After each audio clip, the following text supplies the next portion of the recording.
Bom dia, damos as boas-vindas a cada pessoa que está nos assistindo agora.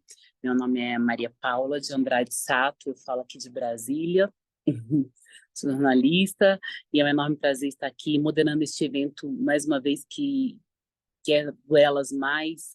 É um enorme prazer sempre estar com vocês, eu sempre aprendo muito, muito obrigada. Esse evento que vai lançar o relatório Ativismos Feministas e Filantropia Transformativa Pós-Pandemia. O relatório é uma atualização da pesquisa Ativismo e Pandemia no Brasil, realizado em 2020, no auge da pandemia da Covid-19.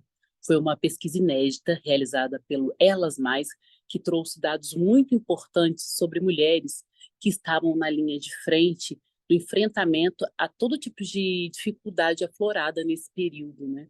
E mostrou os impactos da pandemia e a potência desses grupos e organizações lideradas por mulheres cis e trans, na maioria mulheres negras, que foram rápidas, criativas e, como sempre, resilientes. E hoje estamos aqui no mês da filantropia que transforma, para falar da atualização dessa pesquisa e qual é o cenário para esses grupos, organizações e coletivos de mulheres. O que o ecossistema da filantropia precisa saber para, como diz o slogan do Elas Mais, doar para transformar. Quem conversa com a gente em instantes sobre o assunto é a presidente do Conselho Deliberativo do Elas Mais, PhD em Filosofia pela Universidade Gama Filho, especialista em cultura negra, Helena Teodoro. Bom dia, Helena. Já nos demos um oi, já conversamos um oi um pouquinho. Graciela Fupstein. Graciela, bom dia, diretora executiva da Rede Camuá e doutora em Política Social pela Universidade Federal do Rio de Janeiro.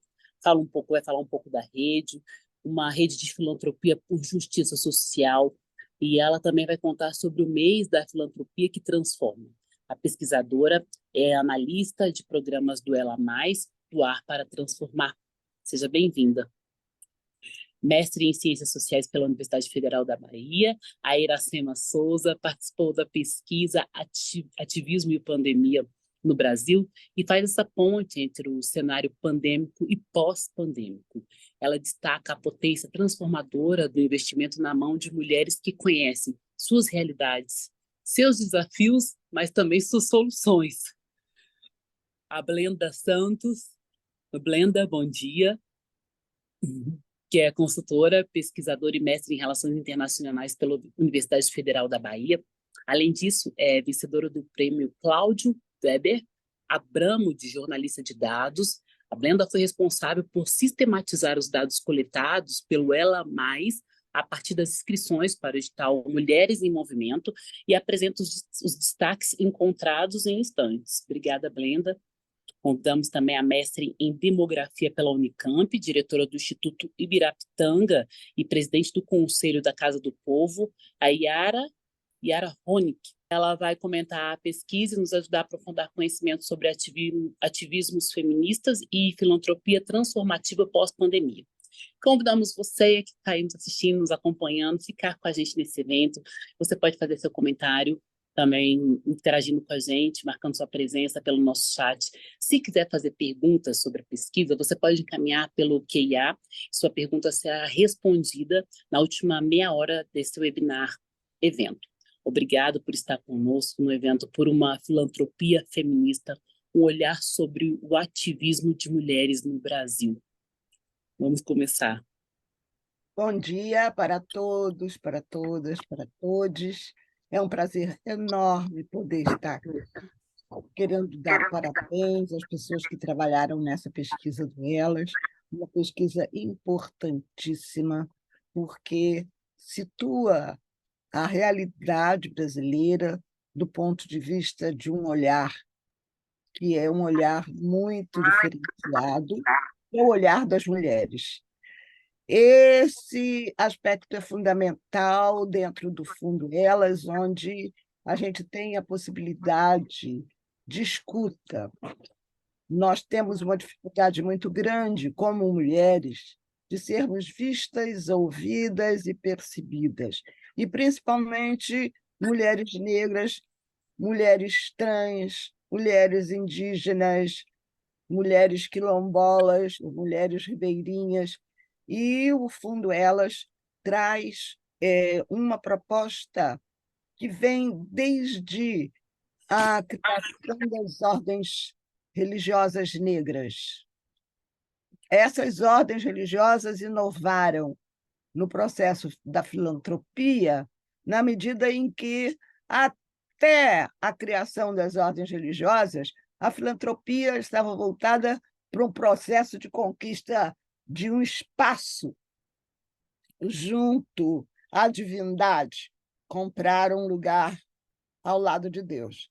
As ordens religiosas negras vão inaugurar todo um processo de filantropia por justiça social, no sentido de atender as crianças negras desvalidas, abrir a sua roda para acolhimento de mulheres que não tinham condições de subsistência, atender às necessidades daqueles que estivessem com fome ou que estivessem em situações difíceis.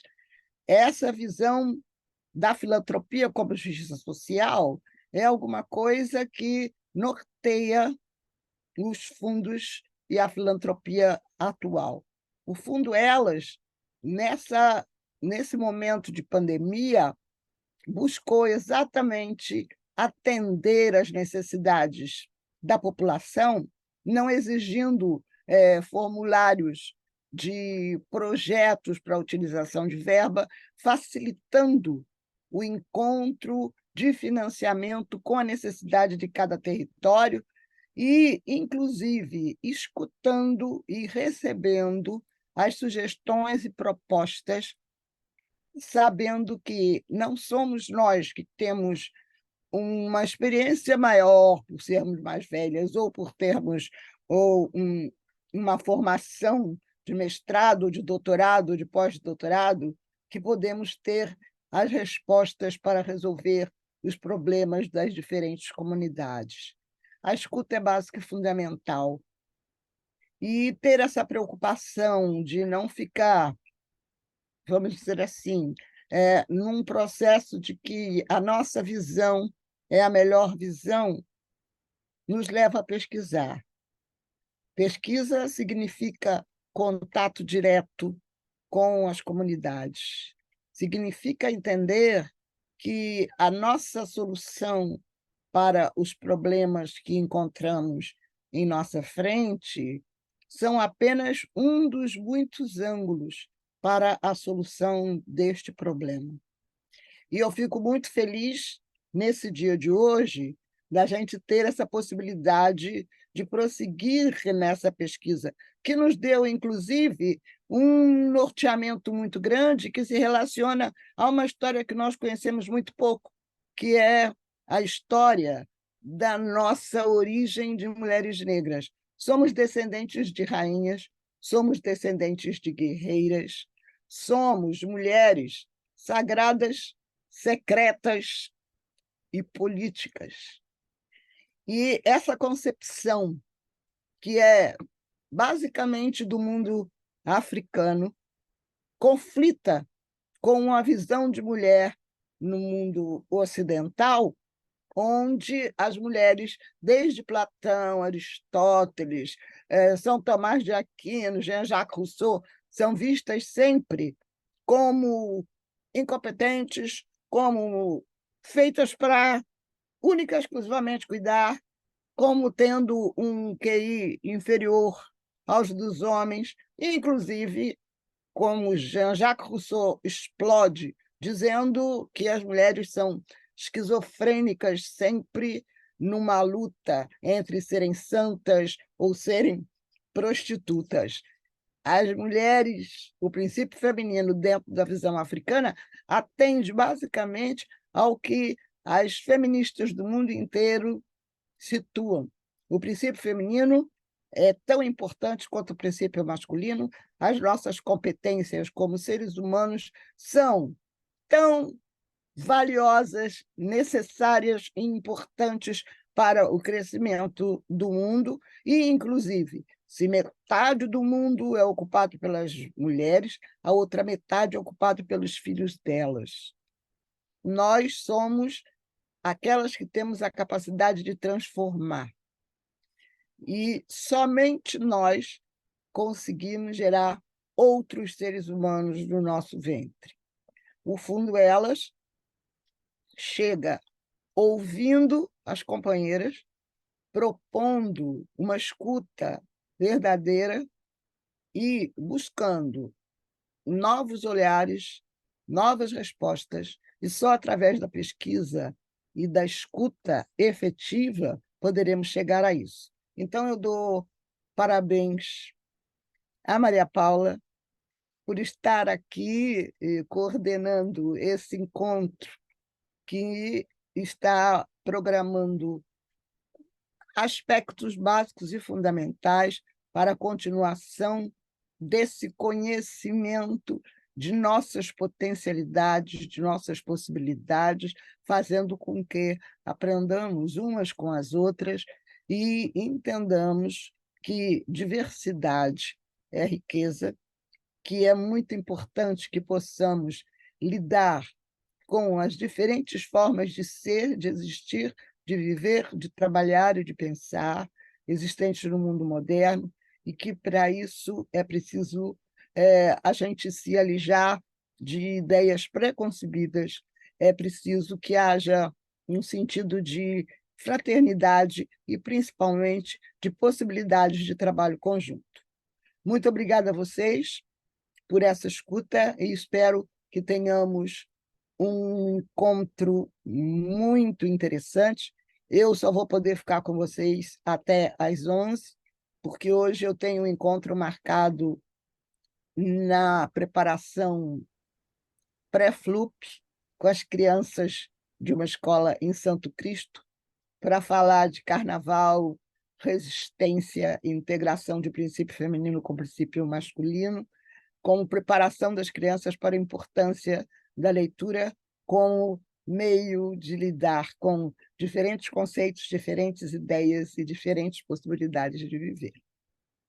Um bom encontro para nós, que esse dia seja um dia de muitos outros dias de conhecimento novo, de visão de novas possibilidades e de escuta inteligente. Obrigada por vocês estarem comigo e me ouvirem nessa manhã de sexta-feira. Sextou, dia de crescer, dia de aprender, dia de ser feliz.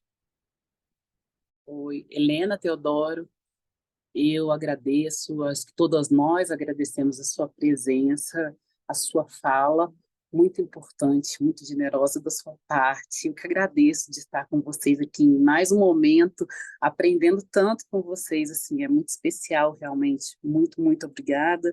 Eu venho dessa base de mulheres negras, né, onde mãe com 14 anos, onde realmente a gente começa a ouvir, você não vai dar em nada, nada vai dar certo, e encontrar elas mais é um fortalecimento na minha vida. Obrigada, viu? Mas para transformar de fato, vamos saber mais sobre a filantropia, ouvindo agora a diretora executiva da Rede Como A. É um prazer estar aqui. Digamos, esta atividade, de alguma forma, está sendo executada, né, implantada no contexto do que a gente está chamando do Mês da Filantropia que Transforma, organizada pela Rede Como A. A Rede Como A é uma rede que reúne fundos independentes, fundações comunitárias, né, que trabalham com agendas de justiça social, direitos humanos e desenvolvimento comunitário. Surgiu em 2012, né, ou seja, fizemos 10 anos ano passado. A rede foi mudando de nome, né? Começou como Rede de Fundos Independentes para a Justiça Social, depois Rede de Filantropia para a Justiça Social, e no contexto dos 10 anos da rede, a gente fez um processo de renaming, né? E chegamos a este novo nome que é Rede Como A. Então, a rede surge com o intuito de poder fazer incidência no ecossistema da filantropia brasileira, regional, na América Latina, e no âmbito global, para que cada vez haja mais recursos para este tipo de filantropia, né?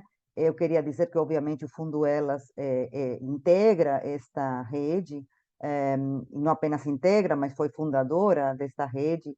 Então, acho que esta contribuição desta discussão no contexto do mês da filantropia que transforma é absolutamente importante, porque nós acreditamos que esta pesquisa, né, assim como, digamos, se encaixa no trabalho da rede, porque é uma pesquisa que vai ser muito referenciada e muito importante para o programa de incidência, ou seja, para tudo que tem a ver com incidir, mostrando e dando visibilidade a agendas, né, de gênero, de mulheres, né, de populações LGBTIQ+, comunidades negras, quilombolas, indígenas, que são todas estas agendas que são trabalhadas, né, nos quais os fundos que integram a rede atuam, né? Hoje a rede tem 16 membros e acreditamos que vai crescer, porque nós também lançamos uma pesquisa no contexto do mês, onde mapeamos fundos independentes no Brasil e identificamos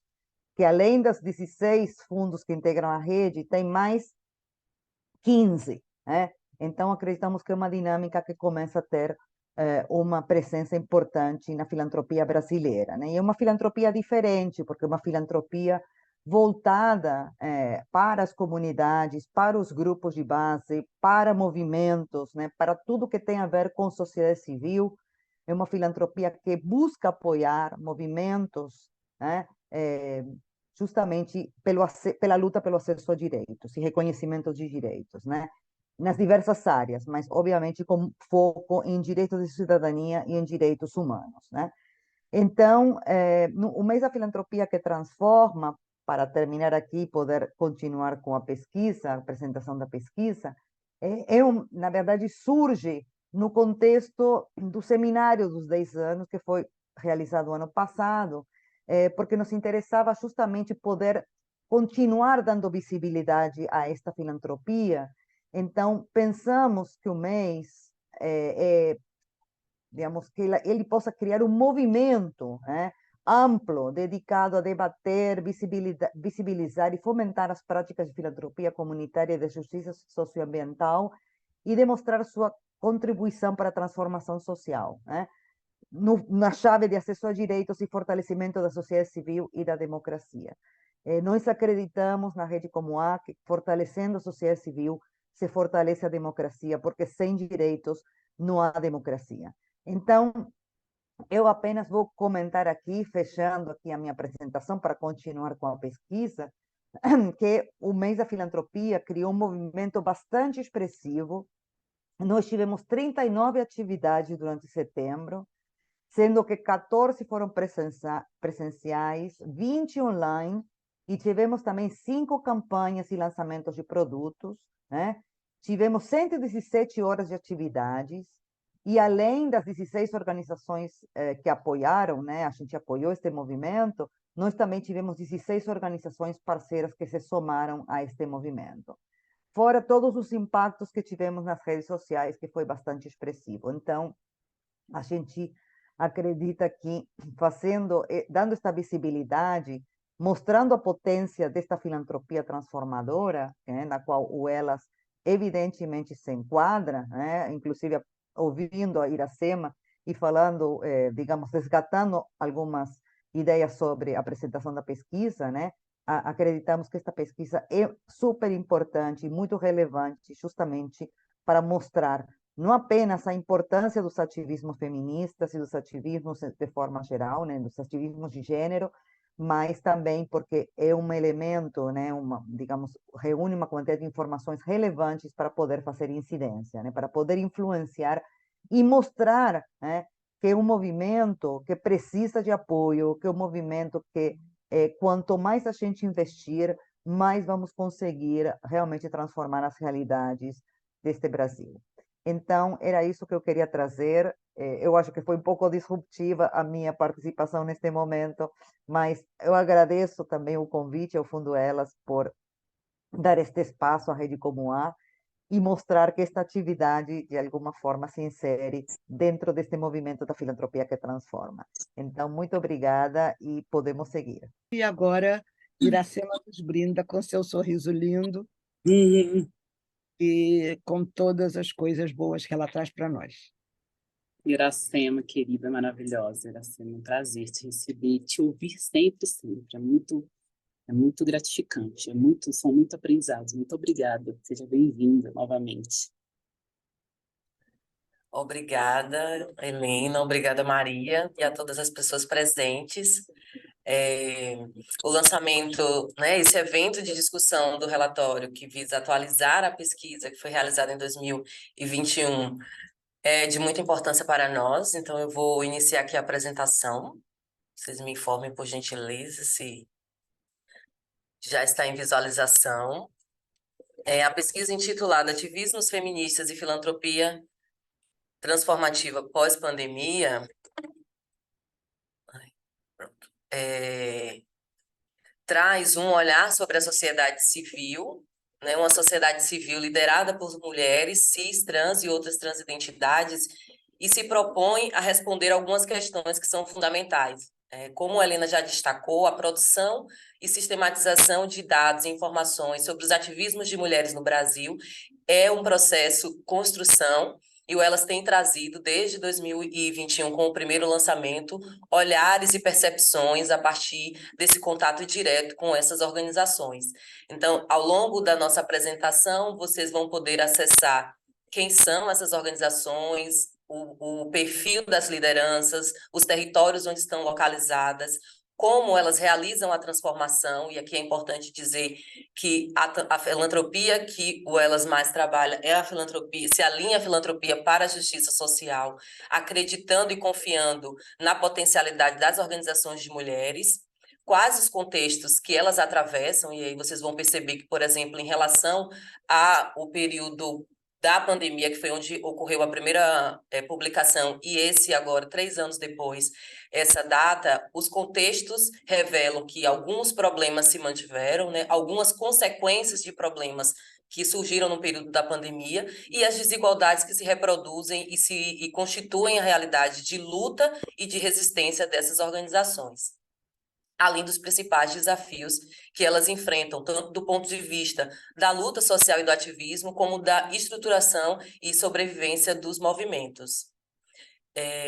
Em 2021, a pesquisa Ativismo e Pandemia no Brasil, ela foi realizada no auge da pandemia, então a coleta de dados ocorreu entre julho e agosto de 2020. Nesse período, o objetivo, o que é que aconteceu, né? O Elas Mais flexibilizou o seu maior edital, que é o Mulheres em Movimento. Então, esse contexto dá um desenho ao perfil das organizações que são escutadas com esses dados que nós analisamos. Esse perfil, esse momento também houve uma transição para informatização do processo de coleta das propostas. Então, é um edital que se propõe um apoio flexível, não é necessariamente um apoio a projetos.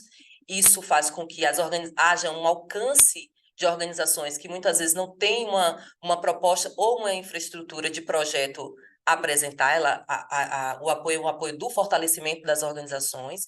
Há também o apoio flexível, que se configura como fundamental diante do contexto de pandemia, que reordenou as prioridades das organizações de mulheres naquele momento, porque, como também já apresentada por algumas das que falaram anteriormente, a Maria Paula e a Helena, era um contexto que demandou de um ajuste muito específico dos territórios, né? Você tinha uma demanda pelo cuidado da saúde, uma interrupção das atividades econômicas e, sobretudo, a necessidade de se manter isolado, que não é uma realidade da maior parte da população que vive em territórios de favelas e periferias e que tem contextos familiares de uma concentração de pessoas expressiva dentro do universo do domicílio. Então, existe e aí, além disso, um processo de atraso de respostas do ponto de vista do Estado para essas demandas. As mulheres que estavam ali na fronte dessa realidade, inseridas nesse contexto, tinham uma necessidade e uma demanda de dar respostas. E aí esse edital, essa chamada surge com essa proposta e traz um cenário, né, uma demanda, revela uma demanda que estava muito evidente ali. Os resultados que nós identificamos nesse primeiro lançamento representam um pouco de como é que elas construíram as estratégias para enfrentar os desafios. Então, o que a gente observou? A rapidez né, estratégias de aporte financeiro antes mesmo do aporte que foi dado ao período da pandemia com o auxílio emergencial, criatividade diante das necessidades do cuidado através da utilização de máscaras e a produção de máscaras para distribuição nas comunidades e nos territórios, e um processo também de resiliência, porque as organizações tiveram de reformular os seus processos de ativismo, de luta política, de uma discussão e reordenamento da sua própria agenda, porque naquele momento a realidade que se colocava é uma realidade emergencial e excepcional, e que elas se colocaram nesse lugar de persistentes e de oferecer soluções para o contexto que afetava as suas comunidades e a população. E aqui também é importante dizer que alguns aspectos que já existiam e que já compõem, infelizmente, a trajetória da realidade brasileira, né, como os índices de violência, tanto de violência doméstica, como de violência contra a população negra, sobretudo em territórios de favelas e periferias, também ocorreu um processo de continuidade de acirramento naquele momento. Então, a gente tem aí desafios novos, decorrentes do contexto da pandemia, e desafios que permaneciam e se acirraram nesse processo.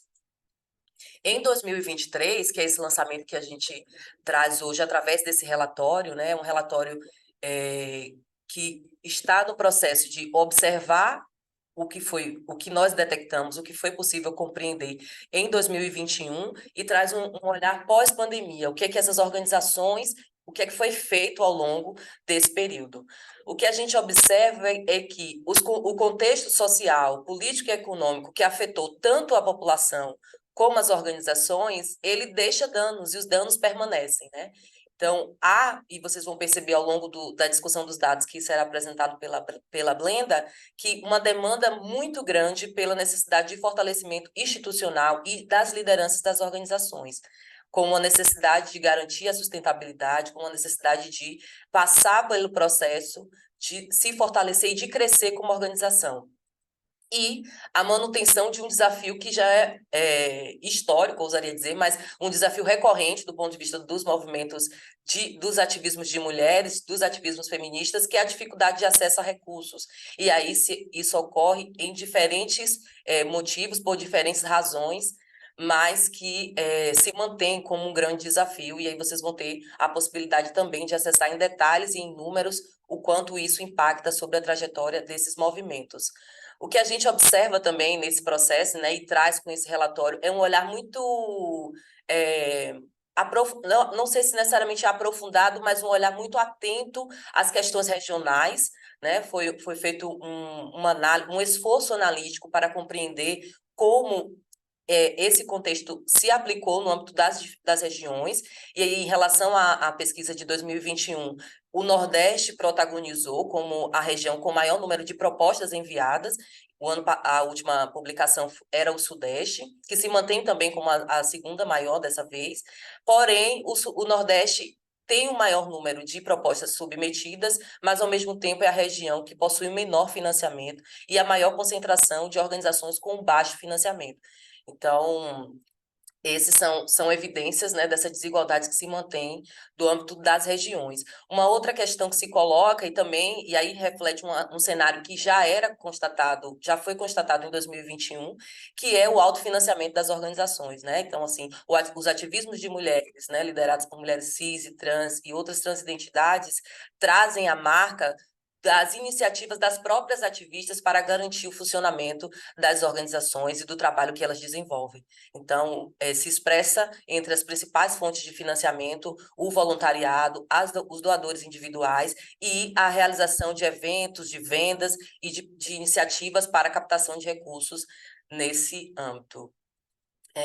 Esse relatório traz um universo de 441 organizações, né? São organizações que submeteram propostas para o edital Mulheres em Movimento em 2023 e que autorizaram o uso dos dados para a realização dessa pesquisa, para que nós nos colocássemos, né, com a lente analítica e perceber qual o contexto que essas mulheres estão inseridas e o contexto do seu ativismo.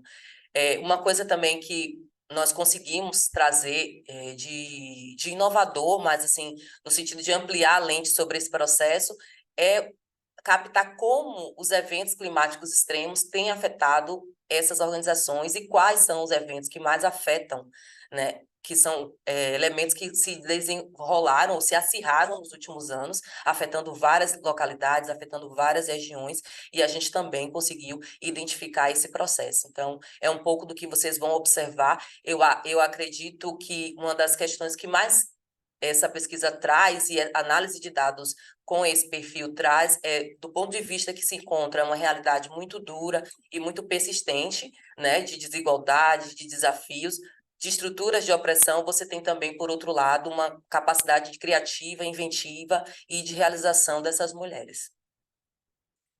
É com você, Blenda Santos, consultora, pesquisadora e mestre em Relações Internacionais pela Universidade Federal da Bahia, né? Obrigada pela sua presença, Blenda. Obrigada, Maria, pela apresentação. Então, iniciando, né, a apresentação dos dados, como eu ia dizendo, os dados que a gente vai apresentar aqui hoje são apenas alguns, né, dos dados que nós analisamos nessa pesquisa, que nós trazemos no relatório. Por conta do tempo, infelizmente, nós não conseguiremos apresentar todos os dados, né? Mas tanto esses dados que serão apresentados aqui, quanto outros dados, estarão disponíveis no relatório que será disponibilizado nas plataformas do Fundo Elas em breve. Dito isso, nós optamos por apresentar os dados por setores, né, ou seções, e nós iniciamos com a seção de territórios, onde compartilhamos alguns dados sobre onde estão sediadas essas organizações e em quais territórios elas atuam. Então, como vocês podem ver nesse primeiro gráfico, 38,55% das organizações analisadas estão situadas, né, ou seja, estão sediadas na região Nordeste, seguida pelo Sudeste, pelo Norte, pelo Sul e pelo Centro-Oeste. Como, né, a Iracema comentou, em relação à pesquisa realizada em 2021, nós observamos que houve uma alteração, especialmente em relação ao Nordeste e ao Sudeste, né? O Nordeste agora figura como a região mais expressiva, né, onde se encontram essas organizações e grupos, sendo que 49%, né, desse universo de organizações estão localizadas nas capitais brasileiras. Próximo slide, por favor. Seguindo, né, esses dados sobre as capitais brasileiras, nós também observamos que a maioria das organizações e grupos atuam em periferias e centros urbanos. Então, 73,47% das organizações atuam em periferias urbanas e 49,43% atuam em centros urbanos, né, seguido das zonas rurais e dos territórios quilombolas. E aqui é importante destacar que as organizações e grupos, né, em análise nessa pesquisa, em regra, elas costumam atuar em mais de um território. Então, muitas organizações que atuam, por exemplo, em áreas de preservação ambiental, também atuam em territórios indígenas ou em territórios ribeirinhos, né, ou ainda em regiões de florestas. Então, esses territórios de atuação, eles costumam ser bastante plurais. Em relação às organizações que não atuaram com foco territorial, né, que compõem 3,85%, nós identificamos que essas organizações, elas geralmente compreendem a sua atuação como mais direcionada a determinados grupos sociais ou de classes profissionais do que a um território específico. Próxima. Bom, aqui nós trazemos dados inéditos, né, sobre eventos climáticos extremos.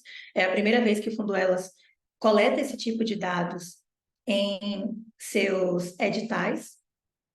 E o que nós observamos, então, é que 52,6% das organizações afirmaram não terem sido atingidas por eventos climáticos extremos nos últimos anos, seguida pelas organizações que foram atingidas por enchentes, né, que compõem 32%, deslizamento de terras, 13,4%, outros eventos climáticos extremos, que não esses, né, listados aqui no gráfico, compuseram 8,8%,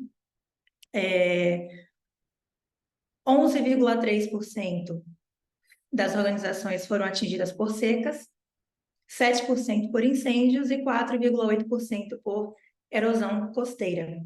Como a Iracema também citou, né, anteriormente, na pesquisa nós apresentamos também esses dados por região, mas por conta do tempo hoje, infelizmente, não conseguiremos apresentar, né, esses cruzamentos. Ainda sobre territórios, nós identificamos que 41,52% das organizações atuam com uma abrangência territorial municipal, né? Então, elas atuam majoritariamente em municípios, enquanto 1,36% tem atuação internacional, ou seja, 1,36% das organizações atuam tanto no Brasil quanto em outros países.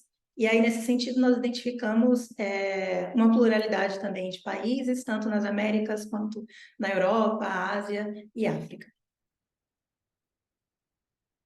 Bom, a próxima seção é a seção de perfis. Então, né, aqui nós analisamos alguns dados sobre os perfis das organizações, das suas lideranças e também os perfis de beneficiários, né? Então, o primeiro dado que nós temos é de que 85,7% das organizações e grupos se autodeclaram feministas, né? E entre as que não se autodeclaram feministas, nós identificamos que geralmente, né, apesar de serem lideradas por mulheres e de terem beneficiárias mulheres, essas organizações elas costumam atuar e se identificar, né, com outras pautas prioritárias, como, por exemplo, renda e emprego, mobilidade de territórios, né? E esse é o caso, por exemplo, de algumas organizações de trabalhadoras domésticas, né? Ou de organizações que atuam com fortalecimento familiar, que não se autodeclararam organização ou grupo feminista.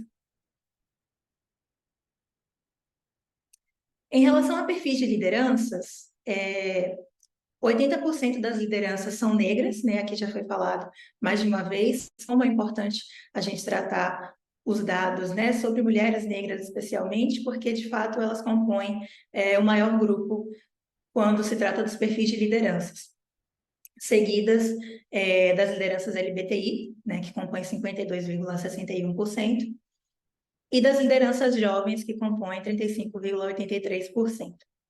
Os dados de liderança PCD, assim como os dados de eventos climáticos extremos, né, são uma novidade dessa pesquisa, né? Então foram coletados pela primeira vez no edital de 2023.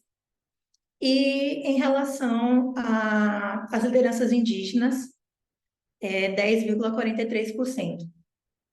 Pensando, né, fazendo um comparativo entre 2023 e a pesquisa de 2021, nós observamos que os dados de lideranças indígenas, eles se mantiveram, e os dados de lideranças negras e LGBTI aumentaram, né? Então, mais lideranças negras e LGBTIs compõem as lideranças dessas organizações do que no ano de 2021.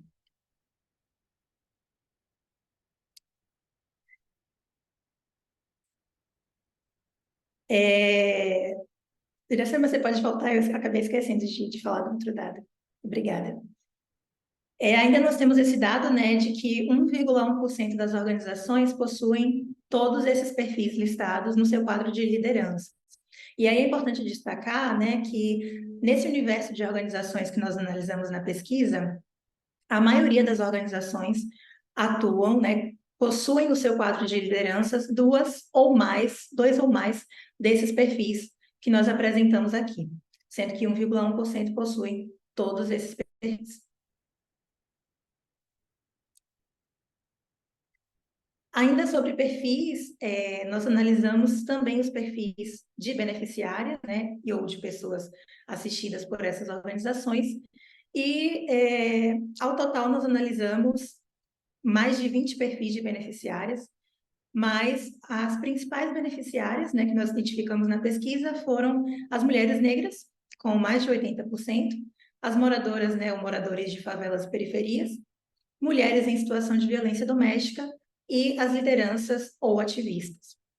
Então, esses são os principais beneficiários ou beneficiárias das organizações e grupos.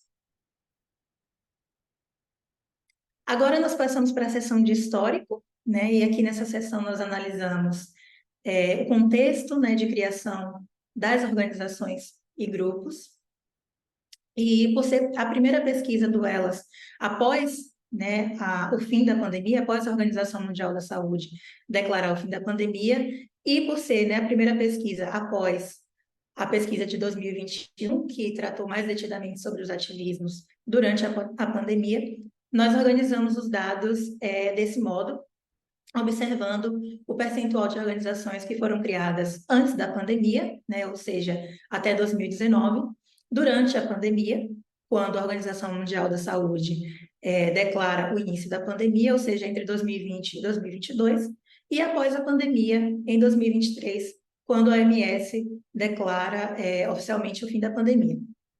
Então, como vocês podem observar, 75% das organizações foi criada antes da pandemia, mas há também um número expressivo de organizações criadas durante a pandemia, né? Então, cerca de 23%, 24% das organizações foram criadas entre 2020 e 2022.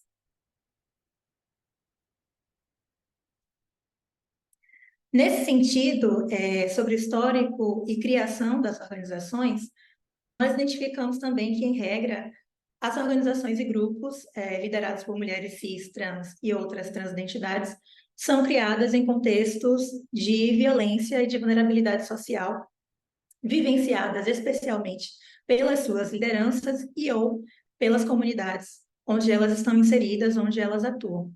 Então, algumas das palavras-chave que nós identificamos, né, associadas à violência e à vulnerabilidade foram renda, cultura, educação, saúde, vida e racismo. E o objetivo dessas organizações é geralmente de promover o fortalecimento e o empoderamento das mulheres e das suas comunidades, além de promover também, né, direitos humanos de um modo geral.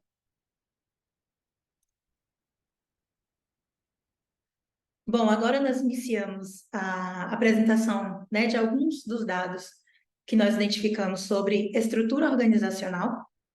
E o primeiro dado é referente à formalização das organizações, né? Então, nós identificamos que 52,2% das organizações são formalizadas, né? Ou seja, possuem cadastro nacional de pessoa jurídica, CNPJ, enquanto 47,6% das organizações não são formalizadas, né? Ou seja, não possuem CNPJ. E, em média, as organizações e grupos formalizadas, elas possuem 15 anos, né? Enquanto entre as organizações não formalizadas, a média é de 8,6 anos. Próximo. Bom, em relação ainda, né, à formalização dessas organizações, o Nordeste, né, como a gente já apresentou anteriormente, foi a região é a região que concentra o maior número de organizações e grupos, né, no edital de 2023, e também é a única região onde as organizações e grupos são majoritariamente informais. Então, 50,6% das organizações que se declararam informais, né, que não possuem CNPJ, estão concentradas na região Nordeste. Todas as outras regiões do Brasil, em todas as outras regiões do Brasil, nós identificamos que a maioria das organizações, elas costumam ser mais formalizadas do que informalizadas. E entre as regiões com os maiores índices, né, de formalização, o Centro-Oeste ele se destaca com 60%. Ainda em relação a perfis de lideranças, as lideranças jovens e LGBTI são as que apresentaram os percentuais mais elevados de informalidade, e as lideranças negras foram as que apresentaram o maior percentual entre as organizações formalizadas, com 50,4%. Próximo. Bom,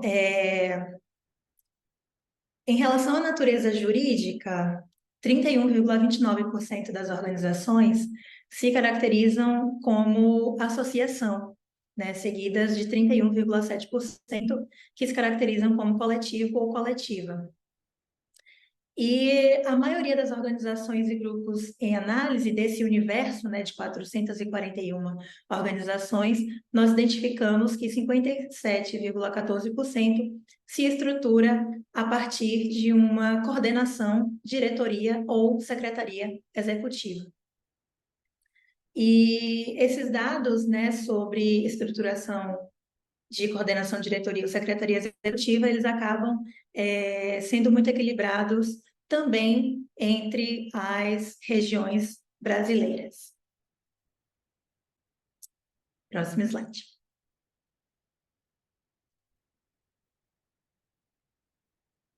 Bom, finalizando nessa sessão de estrutura organizacional, a gente inicia agora a sessão de estratégias de ativismo, né? E um dado interessante de se destacar nessa tabela é que o atendimento direto às comunidades aumentou nos últimos anos, né? E agora ocupa a terceira posição percentual entre as estratégias de ativismo adotadas pelas organizações e grupos, né? E essa terceira posição, em 2021, ela era ocupada por ações de mobilização social. Como também já foi dito aqui, nós identificamos que essa mudança, né, esse aumento no atendimento direto às comunidades, ele se deve principalmente aos contextos, né, vivenciados recentemente, tanto pela pandemia de Covid-19, quanto por outros contextos sociais, né, quanto por esses eventos climáticos, né, pela emergência climática que a gente vem vivenciando. Então, diante dessas novas dinâmicas sociais, houve um aumento no atendimento direto às comunidades, né, que antes não figurava na terceira posição e agora figura na terceira posição entre as estratégias de ativismo.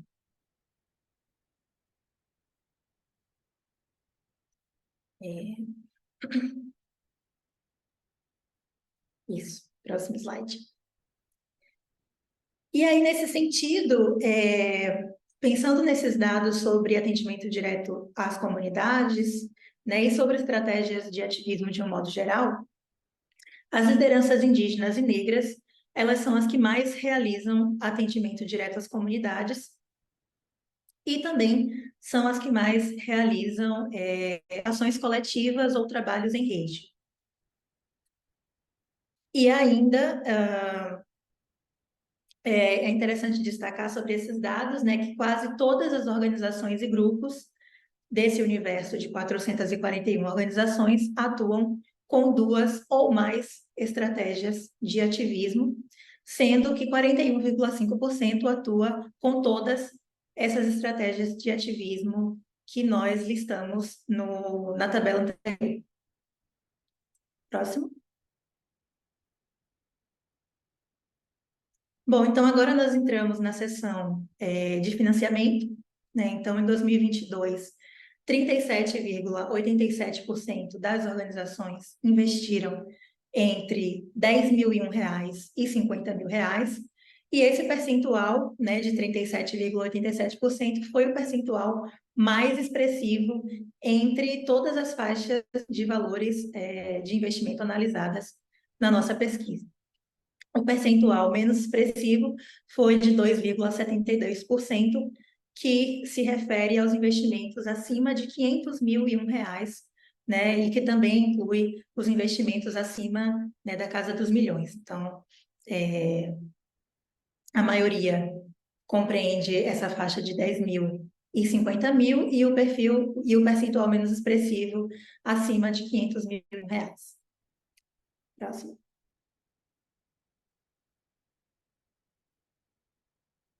Nesse sentido, as organizações que mais investiram, né, nos seus ativismos, ou as organizações que investiram acima de R$ 500.001, elas estão mais concentradas na região Sudeste. Então, 50% das organizações que investiram acima de R$ 500.001 estão situadas, né, estão sediadas na região Sudeste, enquanto o Nordeste, né, também como a Iracema falou na apresentação dela, o Nordeste foi a região que concentrou o maior número de organizações com investimentos entre 0 e R$ 1.000, né? Então, 38,71% das organizações concentrou esses investimentos de entre 0 e R$ 1.000.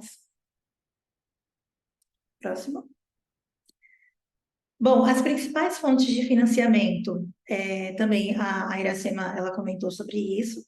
As principais fontes foram o voluntariado, né, com 51,25%, doadores, né, doações de pessoas físicas, doadores individuais, que compõem 48,7%, e venda de serviços e ou produtos, que compõem 37,19%.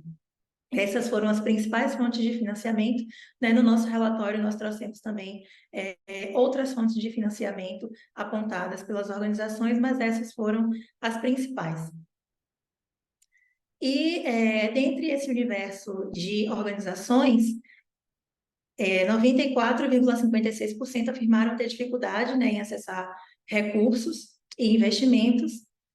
E um dado que a gente destaca aqui, que foi muito interessante, é em perceber que entre as lideranças, né, das organizações, 100% das organizações que possuem na sua composição lideranças PCD afirmaram terem dificuldade em acessar recursos e investimentos. Esse perfil, inclusive, foi o único, né, que apresentou esse percentual de 100%. E entre as principais dificuldades apontadas estão a burocracia e ou o excesso de exigências, não possuir CNPJ ou não ter pessoas para escrever projetos, para participar dos editais.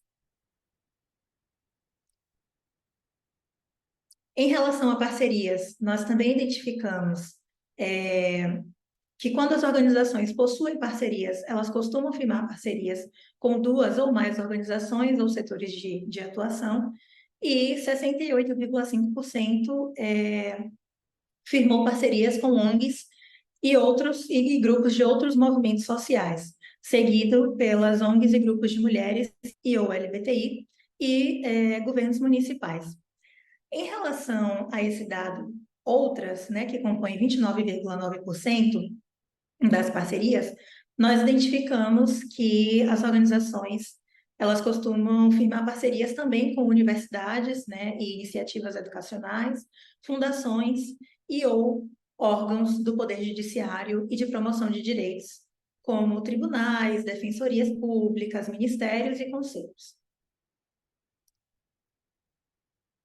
E para finalizar, né, a apresentação desses dados, nós trazemos também dados sobre fortalecimento. Então, diante desse panorama, né, que foi apresentado e que foi compartilhado pelas organizações e pelos grupos, quais tipos de fortalecimento elas necessitam, né, qual a demanda delas no momento de inscrição no edital para continuar o seu trabalho. E 100% afirmou necessitar tanto de apoio para o seu fortalecimento institucional, quanto de apoio para o fortalecimento das suas lideranças. Enquanto 79,59% afirmou necessidade de apoio para o fortalecimento do seu ativismo e da missão da organização. Então, são números também muito expressivos, né, quando se trata de fortalecimento e de necessidades apontadas pelas organizações e grupos para acesso a recursos e investimentos.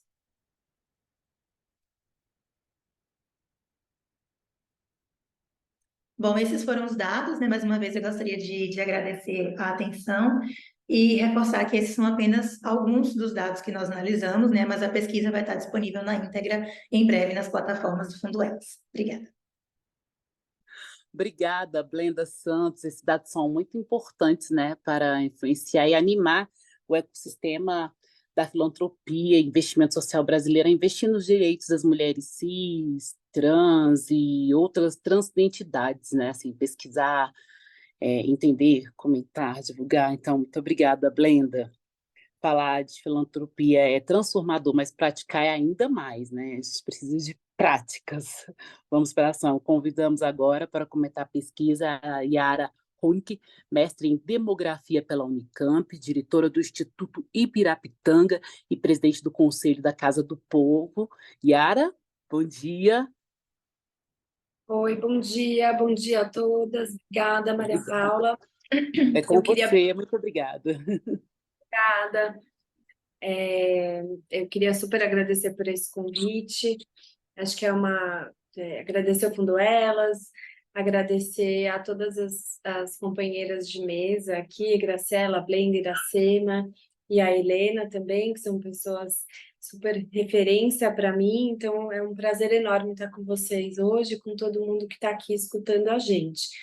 É um prazer também poder falar de novo sobre a pesquisa. Quer dizer, eu acompanhei, estive aqui, né, também comentando a pesquisa que foi feita durante a pandemia, e acho que tem uma riqueza enorme, gigantesca, a gente poder comparar também o que estava acontecendo naquele momento e o que está acontecendo agora, quer dizer, o que vem, o que fica, né? Então, acho que e naquele momento, desculpa, eu tinha comentado quanto que esse trabalho que o Elas tem feito é muito valioso, né, de se aproveitar, vamos dizer assim, da base de dados das organizações proponentes que normalmente são informações que se perdem, né, em todos os editais que a gente vê por aí, e acho que tem uma riqueza gigante a gente aproveitar essas informações para pensar de que forma a gente pode trabalhar melhor e conhecer muito mais profundamente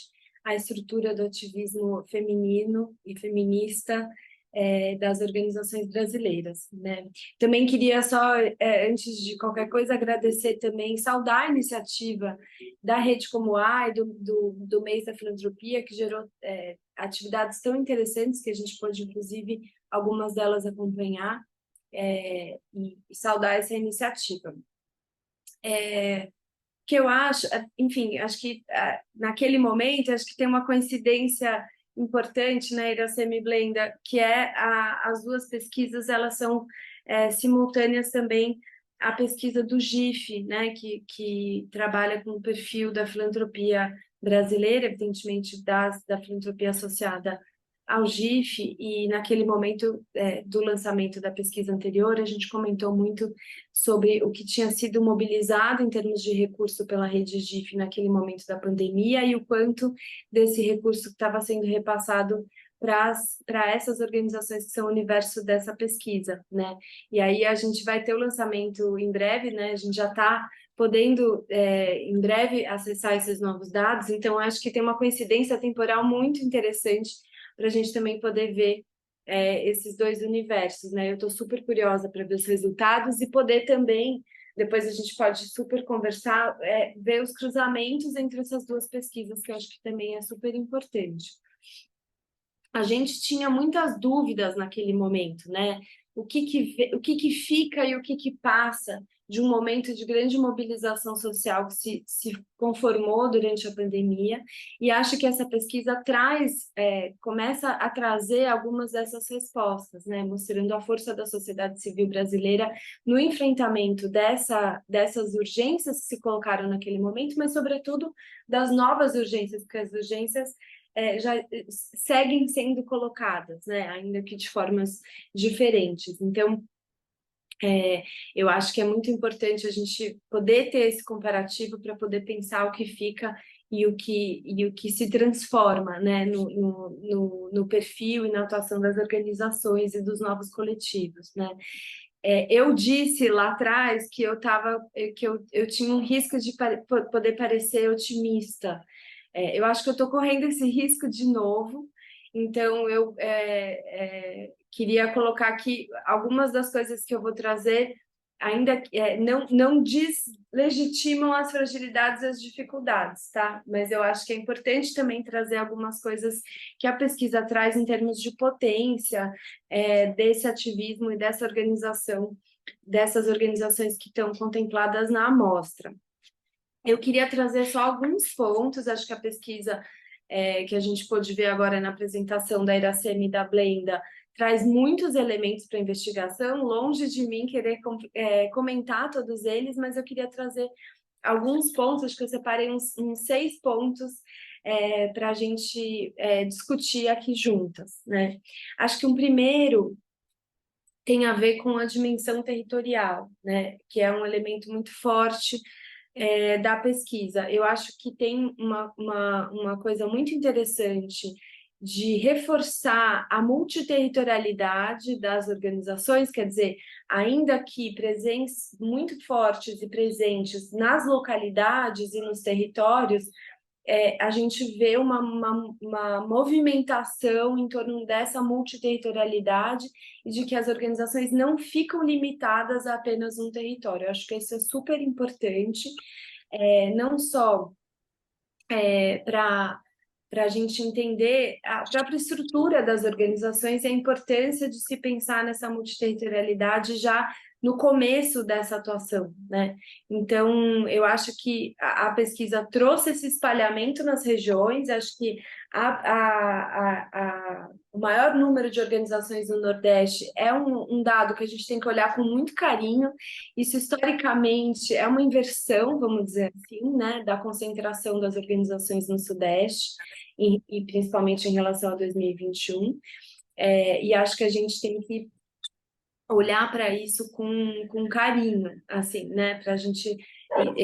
a concentração no Sudeste, tanto do ponto de vista do financiamento quanto do ativismo, eu acho que esse é um momento de inversão que a gente precisa olhar de forma muito atenta, né?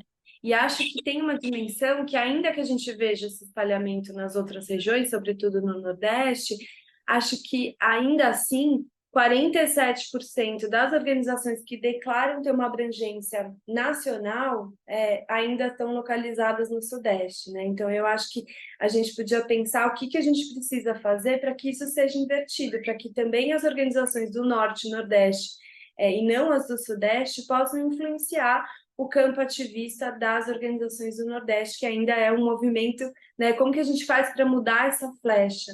Isso eu acho que é muito fundamental a gente pensar, para que essas organizações possam pautar também, com a sua sabedoria e as suas formas de fazer, o ativismo do Sudeste, né? E, óbvio, eu acho que a gente tem que ressaltar a força do trabalho local e a inventividade dessa força política no território. De novo, né? Acho que eu estou repetindo até o que eu falei na outra pesquisa, mas olhando para essa ação menos como uma ação limitada ou assistencialista, mas como uma grande força de transformação e enfrentamento das desigualdades no país. Quer dizer, não tem nada a ver com assistencialismo. O que a gente está vendo é uma força de um trabalho que começa na ponta, mas que também está conseguindo se expandir para outras esferas de atuação, né? Em relação ao perfil das organizações, do ponto de vista da sua autodeclaração, em relação ao perfil racial, por exemplo, eu acho muito interessante o dado de que as mulheres, que as organizações declaradas de mulheres negras são, ao mesmo tempo, o perfil das lideranças e o perfil das, entre mil aspas, beneficiários, né? Então, o que a gente está falando? De um universo muito forte de organizações lideradas por mulheres negras que estão pensando a ação junto a mulheres negras, né? Isso eu acho que é claro, né, que isso tem a ver com sentir na própria pele as experiências que fazem e a motivação para lutar contra as desigualdades sofridas pelas mulheres negras, mas também tem aí uma possibilidade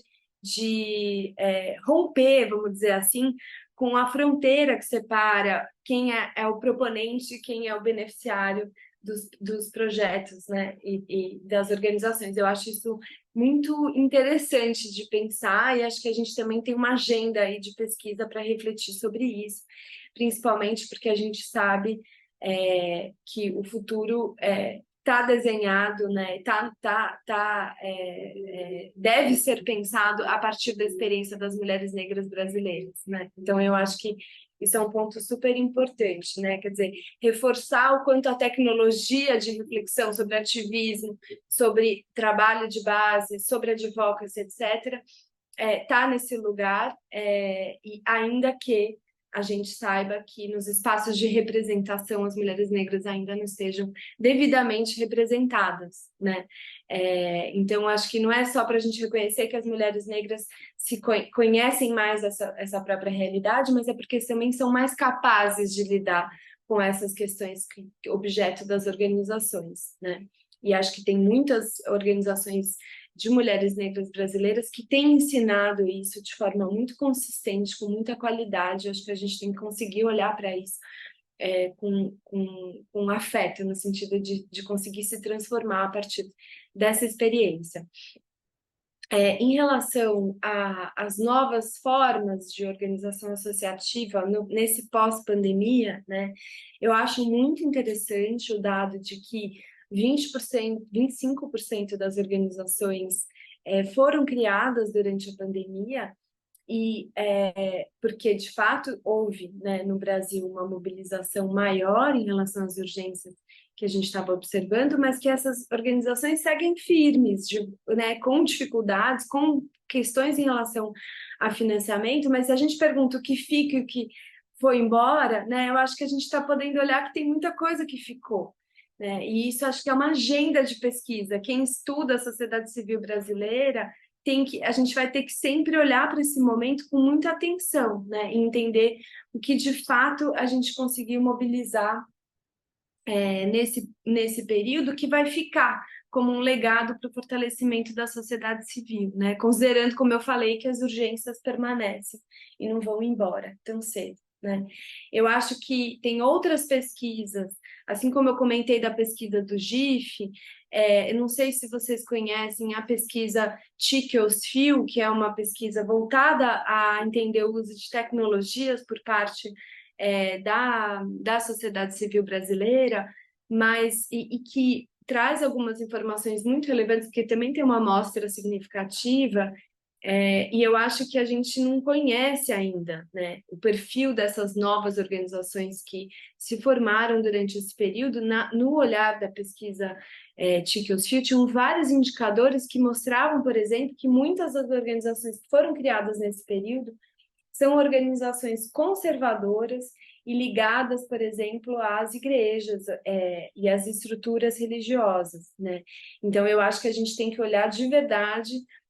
A gente está falando aqui de um recorte, né? Um recorte muito significativo da sociedade civil brasileira, mas conseguir conectar este recorte com um campo maior, eu acho que pode trazer também muitas discussões e possibilidades de análise, né? E acho que essa pesquisa inaugura também um começo muito importante para essa agenda, principalmente, como eu falei já várias vezes, por trazer essa comparação de períodos, né? Em relação à informalidade, eu também coloquei isso nos resultados da pesquisa anterior. De novo, assim, eu acho que a gente tem uma questão em relação à formalização da sociedade civil, mas eu, sinceramente, não acho pouco 34% das criadas durante a pandemia estarem formalizadas, né, diante do desafio do que significa se formalizar uma organização no Brasil. O que eu queria colocar para a gente debater será que o que a formalização está de fato trazendo para essas organizações, né? A gente, como financiadores, sempre se faz essa pergunta: será que a formalização é de fato o único caminho de fortalecimento institucional? Eu não sei, porque eu acho que no coração das organizações está o ativismo, estão as articulações, estão as conexões com a vida das pessoas, a atuação no território, a atuação nacional, e não necessariamente as organizações têm que ter tudo, quer dizer, uma área de gestão super forte, um jurídico super consistente, etc. Então, eu acho que a gente também tem que pensar em outras estruturas complementares às estruturas institucionais das organizações, que possam apoiar as organizações nesse processo, mas que elas não necessariamente têm que absorver tudo, né, dentro de suas próprias estruturas. E aí eu estou falando de organizações intermediárias, de fundações também que conseguem olhar para isso, para a informalidade, sem ser fragilidade. Quer dizer, eu não acho que sempre a informalidade é sinônimo de fragilidade, né? E ainda que seja um impeditivo para acesso a vários tipos de recursos, né? Só estou ponderando, não estou diminuindo a dificuldade, mas ponderando um pouco essa ideia, né, de juntar a ideia de informalidade com precariedade ou ilegalidade, né? Porque acho que também tem uma ideia que pode ser que a gente tem que desconstruir de que a informalidade é ilegal. Ela não é ilegal, né? Ela é uma etapa também, às vezes, né? Do próprio desenvolvimento das organizações. E acho que também a gente tem que olhar para o pós-formalização, porque não significa que no momento que você tem o CNPJ, virou uma associação sem fins lucrativos, está tudo resolvido, muito ao contrário, aí que começam os novos problemas. Então, eu acho que a gente tem que refletir profundamente sobre essa situação, tendo a sensibilidade de olhar de fato para dentro das organizações e ver onde estão as principais complexidades, né? E eu também, do ponto de vista de estrutura da pesquisa, naquela parte que a gente está fazendo as classificações das formas jurídicas, né? Eu tentaria ver como coletivos, movimentos e redes não são formas jurídicas, mas sim associação sem fins lucrativos, ou mesmo fundações, ou sindicatos, etc., conseguir separar um pouco mais isso para a gente ver de fato quais são as formas jurídicas que as organizações brasileiras estão tomando, para além da sua autodeclaração como movimento, como coletivo, como organização. Acho que isso pode ajudar a gente nesse debate que eu estou colocando aqui, que é, na verdade, uma pergunta para a gente pensar juntas, né? Do ponto de vista do financiamento, eu, de novo, assim, acho que a gente tem um cenário de dificuldade de acesso, isso é inegável, né?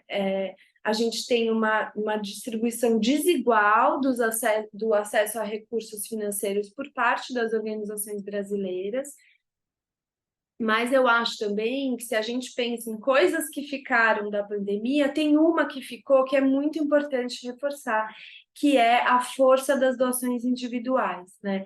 A gente, as doações individuais de pessoas físicas tem uma força que é a própria sociedade civil se financiando. Eu sei que é insuficiente, eu sei que a gente tem que mobilizar os grandes fundos, as fundações, é sobre isso que a gente está falando, mas eu acho também que a gente precisa olhar para esse movimento e pensar quais são as estratégias para torná-lo ainda mais forte, né? Mas eu acho que isso é uma estratégia que se fortaleceu durante a pandemia e que essa pesquisa mostrou que é muito importante o lado, né, da própria sociedade civil financiar a si mesma. E acho que a gente tem que aprofundar muito o conhecimento sobre quem doa, que tipo de doação é essa, racializar essa discussão, porque ela não é racializada, né? E entender também quais são as formas que a gente pode atuar para fortalecer esse movimento, né? Eu acho que essa pesquisa deixa espaço para a gente refletir muitas coisas e abrir muitas agendas de pesquisa. Os pontos que eu trouxe são pontos de abertura de debate, não, né, de encerrar a conversa, ao contrário. Acho que a pesquisa anterior e essa abrem agendas também, que acho que são muito pouco olhadas de forma geral, como a agenda da saúde mental e da inequidade digital. As pesquisas trouxeram isso, assim como a questão climática, que acho que é uma grande potência, né, a gente poder olhar para esses dados nesse sentido. Então, eu acho que essas são agendas que a gente tem que, de fato, aprofundar e conhecer mais ainda, mais a fundo, para poder atuar no suporte a essas organizações, né? Eu acho que, como eu ouvi Nego Bispo recentemente, a gente não encerra nada, né? A gente está esse é um começo, um meio e um começo, né, de conversa. E eu, de novo, quero saudar a iniciativa da pesquisa, que venham muitas outras e que isso se torne uma prática constante mesmo, né?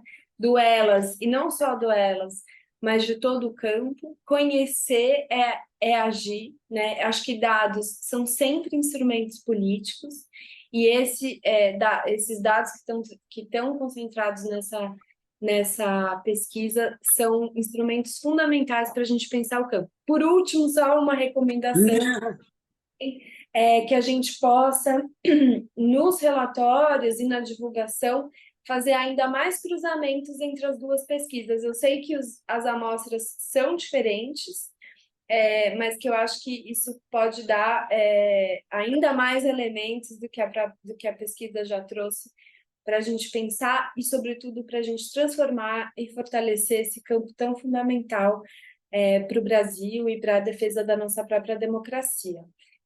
Muito obrigada. Muito obrigada pelas suas contribuições, Yara. Aquilo que eu falei um pouquinho antes, né? Falar de filantropia é transformador, mas praticar é ainda mais. E agora a gente vai para as nossas perguntas para o nosso público que está online, que só um minutinho, meninas. A gente recebeu a nossa primeira pergunta aqui é para a Graciela.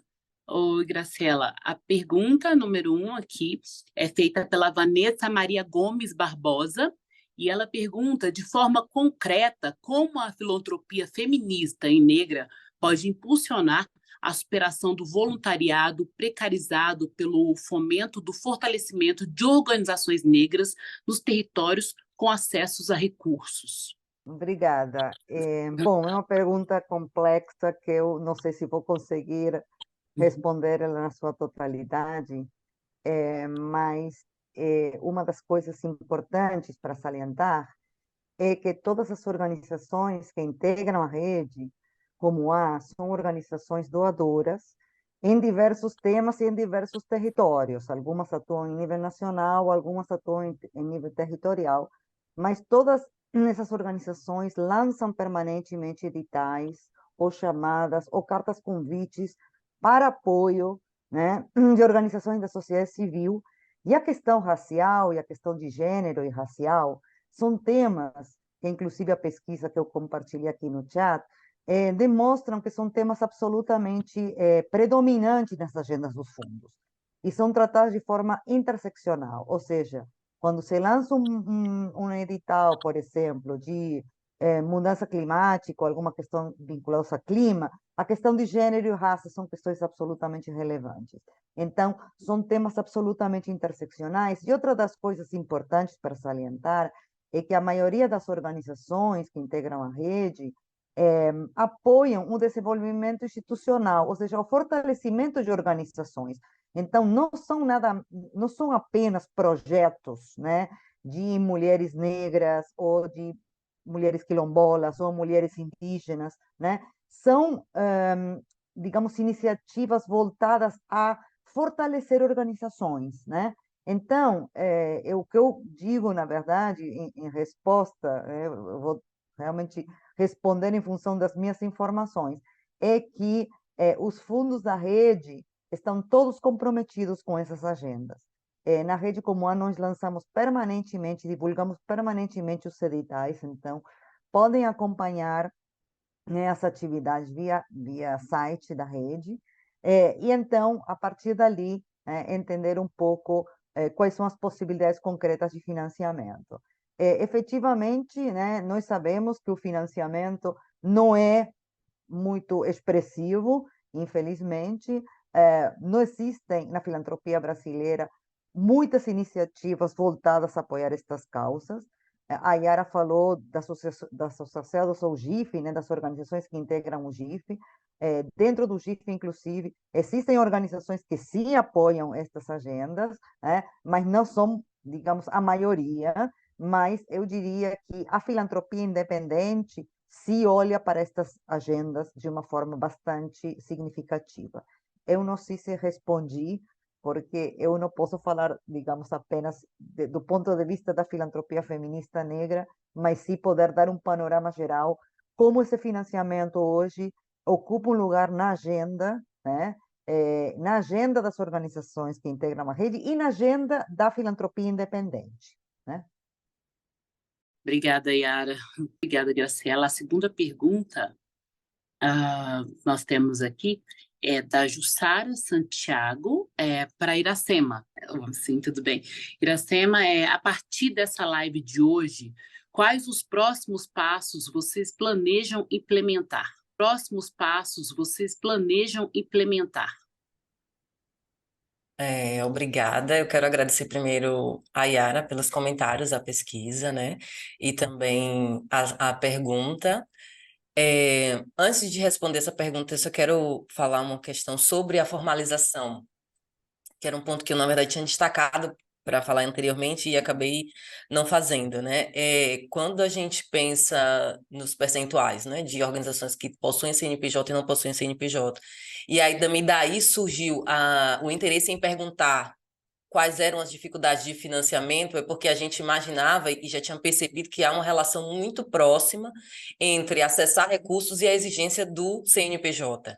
E aí, tanto para acessar recursos e propriamente dito que a organização tenha um CNPJ, mas também a demanda, como foi apontado na pesquisa, há uma burocratização do processo de acesso a recursos, que demanda propostas extensas, que demanda relatórios complexos e que isso se impõe como uma dificuldade. Então, esse, de fato, é um espaço um campo que precisa ser explorado, né? Que precisa ser observado de forma mais detida para entender quais são as questões, porque a gente sabe também das consequências que tem das organizações sentirem a necessidade de uma formalização, ainda que muitas vezes a não formalização seja um posicionamento político, né? De não ter um CNPJ, de não ter uma estrutura mais alinhada a uma organização privada, por exemplo. E com relação ao que a pergunta que foi feita, assim, os nossos próximos passos. Todo o trabalho que a gente desenvolve no Elas Mais, tanto das chamadas através dos editais, das chamadas de propostas, como o próprio monitoramento e acompanhamento dos programas, ele é subsidiado por essas trocas e essas informações que a gente tem a cada ano, né? Então, ainda que muitas vezes esse não se configure necessariamente como uma publicação, que é o caso dessa que a gente está lançando hoje, mas ela orienta os próximos passos, né? Ela orienta os diálogos, que são os espaços de fortalecimento que nós construímos ao longo do Mulheres em Movimento. Então, o nosso maior compromisso nesse momento com essa pesquisa é compartilhar com os nossos pares, levar para a discussão, dar também a oportunidade de que as organizações que foram apoiadas, né, que não são necessariamente esse perfil que está aqui, mas algumas delas tenham acesso a esses dados, a essas informações, dialogar com os nossos pares, outros fundos independentes no Brasil, os financiadores do Brasil e fora dele, e orientar as nossas ações para os próximos passos, assim, que são as chamadas e tudo que a gente produz no campo do apoio às mulheres. É isso. Obrigada, Iracema, pelas contribuições. Acho que o nosso chat aqui tem tantos comentários. Se fosse para a gente, para todas as perguntas, se tivesse falar ir para uma conversa no chat, a gente ia ficar aqui o dia inteiro, meninas. E a gente encerra aqui. A gente está caminhando aqui para o final do webinar por uma filantropia feminista, um olhar sobre os ativismos de mulheres no Brasil. O Elas Mais espera que a divulgação dos dados coletados coloque luz sobre como as organizações da sociedade civil, lideradas por mulheres, estão transformando o seu entorno e suas vidas para exercer sua cidadania plena e seus direitos humanos e socioambientais. Agradecemos a participação das nossas convidadas, de cada pessoa também que nos acompanhou até agora, muito obrigada. Agradecemos também as 441 organizações que autorizaram a atualização de seus dados para a elaboração dessa pesquisa. Agradecemos aos ativismos feministas e à filantropia que transforma, né? Desejamos a vocês, então, um ótimo dia. Lembramos que esse webinar está disponível no YouTube do Elas Mais. Em breve, a pesquisa na íntegra também estará no nosso site, fundosocialelas.org. fundosocialelas.org. Tá bom? Mas é isso. Então, muito obrigada pela participação de todos vocês, de estarem aqui. Obrigada por compartilharem o estudo de vocês, né? Tempo de tanta dedicação, de tanto estudo com todas nós, todas que estão acompanhando, todos e todas que estão acompanhando aqui esse webinar. Obrigada, Graciela, Iracema, Blenda, Yara. Obrigada ao Fundo Elas Mais, ao Elas Mais, que é um lugar de muita colheita, de muita receptividade, de muito acolhimento. Obrigada, um ótimo dia para a gente. E lembrando que é um momento muito rico para a gente, né? Todas aqui ouvir cada uma de vocês. Obrigada. Meu nome é Maria Paula e também é o nome do Elas Mais. Eu agradeço por terem me convidado a estar aqui com vocês. E é isso, gente, para pegar tudo, em breve a pesquisa na íntegra, vão lá no Fundo Social, elas.org. Obrigada, gente. Até. Obrigada. Obrigada.